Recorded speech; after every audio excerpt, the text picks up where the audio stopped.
नमस्ते दोस्तों। आज मैं आपको एक प्रेरक कहानी सुनाने जा रहा हूं जिसका नाम है मौन की शक्ति। हम अक्सर सोचते हैं कि बोलना ताकत है, लेकिन कभी-कभी चुप रहना ही सबसे बड़ी ताकत होती है। ये कहानी है एक युवा लड़के अंशुल की, जो अपने गांव में सबसे ज्यादा चुप रहने में असमर्थ था। अंशुल बहुत होशियार था, लेकिन उसका सबसे बड़ा दोष था वह कभी भी चुप नहीं रह पाता था। हर बात पर उसकी राय होती, हर बहस में वह शामिल होता और अक्सर गुस्से में दूसरों के शब्दों को नजरअंदाज कर देता। वो हर छोटी बड़ी बात में उलझ जाता और खुद भी परेशान रहता।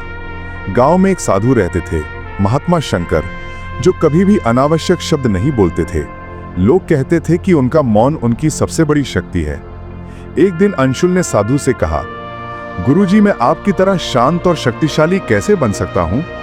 साधु मुस्कुराए और बोले, कल सुबह इस नदी के किनारे आओ, मैं तुम्हें मौन की असली शक्ति दिखाऊंगा। अगले दिन अंशुल नदी के किनारे पहुंचा। साधु ने उसे कहा, अब तुम यहां 1 घंटे तक पूरी तरह चुप रहना, केवल देखो और सुनो। अंशुल ने सोचा, 1 घंटा, ये तो आसान है। लेकिन पहले 5 मिनट में ही उसने महसूस किया कि उसके मन में कितनी तेज आवाजें हैं। विचार, शिकायतें, बहस के बहाने, हर पल उसका मन बहस कर रहा था और वो समझ नहीं पा रहा था कि सच में क्या सही है। धीरे धीरे जैसे जैसे समय बीतता गया, अंशुल ने देखा कि जब वो चुप रहता है और सिर्फ देखता है, तो वो चीजों को पहले से कहीं अधिक स्पष्ट रूप से समझने लगता है। उस दिन से अंशुल ने अपने जीवन में मौन का अभ्यास करना शुरू किया। धीरे धीरे वह गांव में सबसे शांत, समझदार और प्रिय व्यक्ति बन गया। लोग उसकी बातों का सम्मान करते थे, क्योंकि अब वह केवल तभी बोलता था जब उसकी बात सच में महत्वपूर्ण और सार्थक होती। दोस्तों, कहानी से हमें यह सीख मिलती है कि मौन केवल चुप रहने का अभ्यास नहीं है।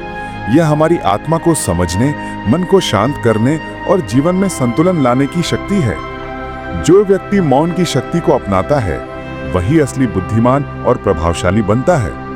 तो अगली बार जब आप किसी परिस्थिति में खुद को गुस्से या उलझन में पाएं, तो याद रखिए, चुप रहना, सोचना और समझना भी एक शक्ति है।